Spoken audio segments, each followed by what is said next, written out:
The neighborhood potluck was supposed to be easygoing, just a bunch of neighbors enjoying food and company.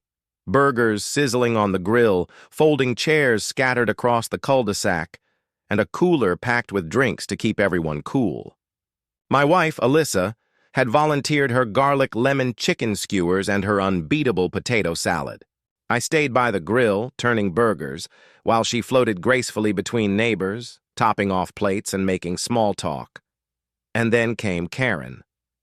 Well, her real name is Sheila Buttermore, but in our HOA, Karen fits her better than anything. Sheila had been HOA president 3 years straight.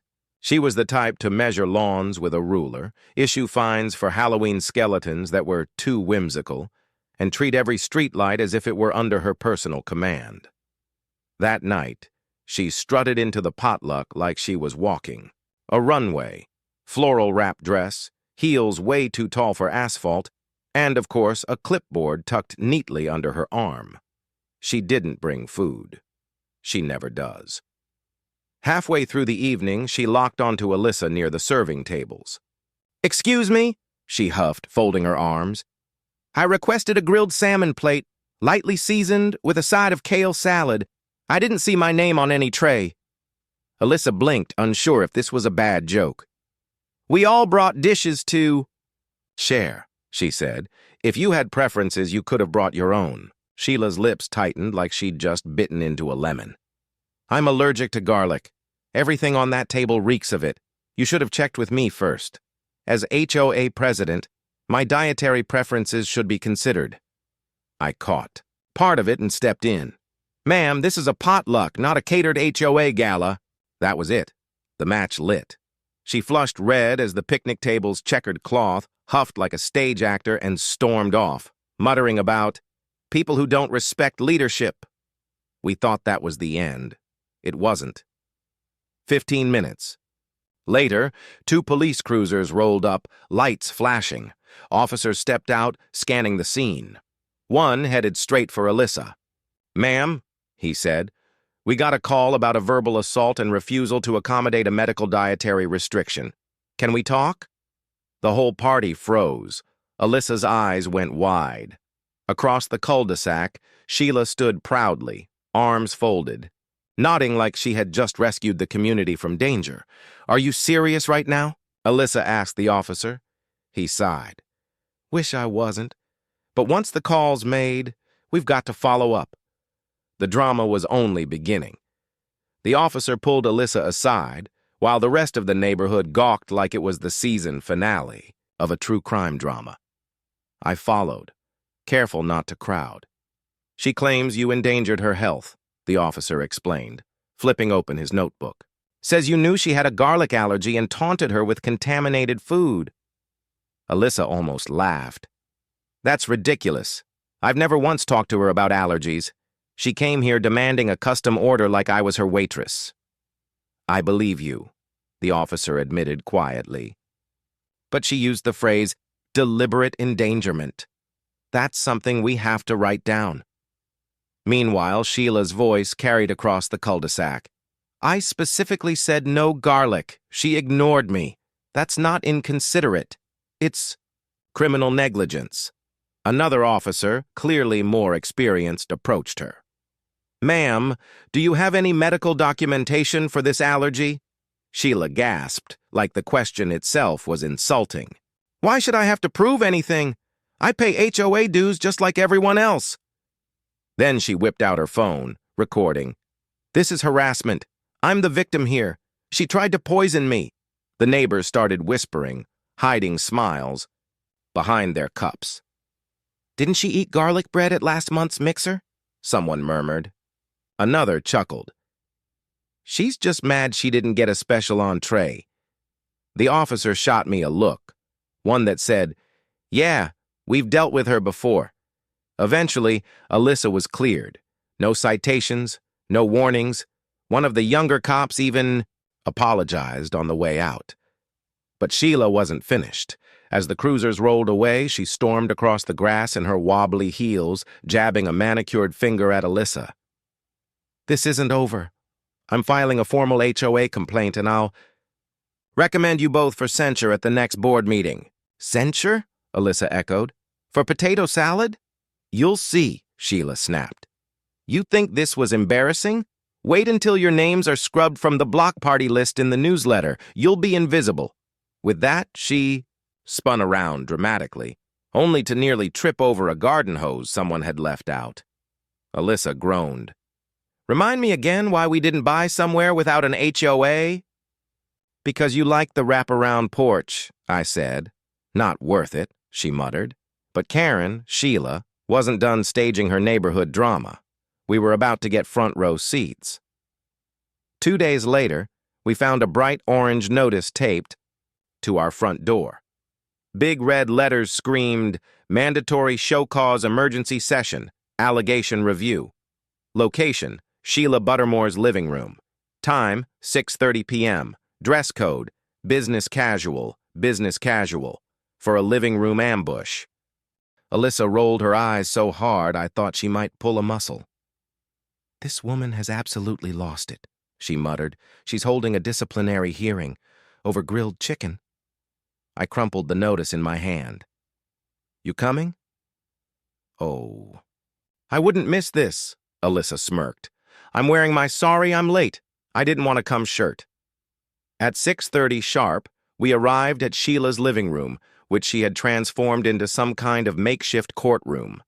Folding chairs lined the walls, untouched snacks sat on a lace-covered table, and at the front, a whiteboard screamed in bold letters, HOA disciplinary hearing, food misconduct, and resident hostility. Karen, Sheila, sat in a tall wingback chair, like a queen on her throne, flanked by 2 board members. Greg, who looked like he'd rather be anywhere else, and Lisa, in a wine diuero sweatshirt, glued to her phone. Thank you for coming, Sheila began, voice dripping with self-importance. Tonight, we address a grave incident involving our community values and garlic. Alyssa muttered under her breath. Oh, so this is garlic court now, Sheila continued. As documented in my 911 call and witnessed by several guests, I was denied a safe, non-toxic food option. For the record, I will now play the audio of my emergency call. She clicked her phone. The room filled with her voice. Swan, what's your emergency? Yes. This is Sheila Buttermore, HOA president. I've been assaulted with allergens, intentionally. I am at risk. Please send officers immediately. The call went on for 2 excruciating minutes. Alyssa didn't say a word. She didn't need to. Karen's words were hanging herself. When it ended, Greg coughed into his hand. I'm not sure how this fits HOA policy. Karen scowled. Intentional negligence is harassment.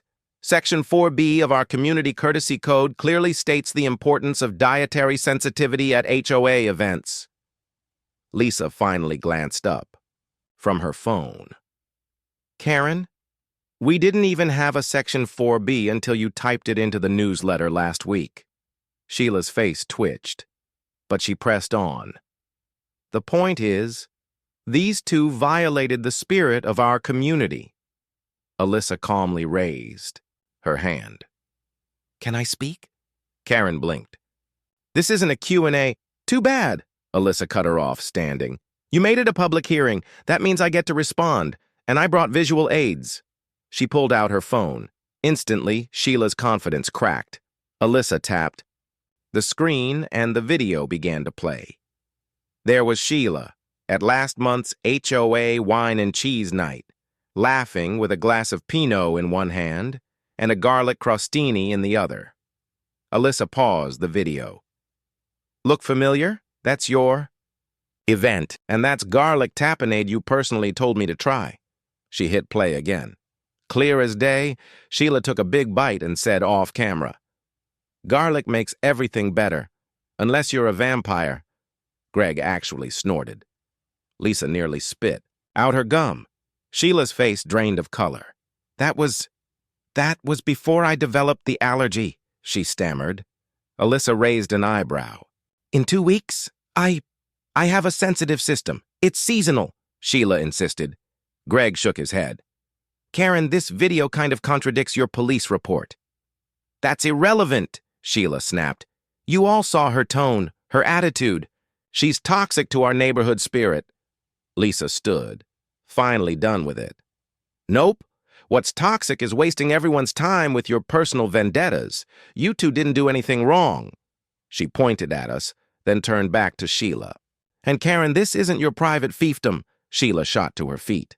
Excuse me? I built this HOA. I founded the community BBQ calendar. Greg raised his hand. And I'm officially making a motion to dismiss this ridiculous hearing and strike the false report from HOA records. Seconded, Lisa said flatly, raising her hand without even looking up from her phone. Sheila looked like her circuits had blown. You can't do that. I'm the president, Greg shrugged. Well then, next month we'll vote on new leadership. The room emptied fast. Neighbors who'd shown up for the spectacle slipped out chuckling. Sheila stood frozen, clutching her clipboard like a life raft. As we headed out, Alyssa glanced back with the sweetest smile. Next time, Sheila, just bring your own dish. Maybe something seasonal, like humble pie. Sheila didn't answer. Back home, we collapsed onto the couch, still reeling that a missing salmon plate had escalated into a full-blown neighborhood tribunal. Think she'll call the cops again? I asked. Alyssa laughed. Only if I dare bring peanut butter cookies next time. And with that, peace returned, at least until the next HOA newsletter. Because with Karen, drama was always just one snack away. If you think Sheila's garlic, Emergency deserves an Oscar for most dramatic overreaction, hit that like button. Got your own HOA horror story or neighborhood drama? Drop it in the comments. We're building a whole library of madness here. And hey, don't forget to subscribe, because next time she just might dial 911 over a missing dessert.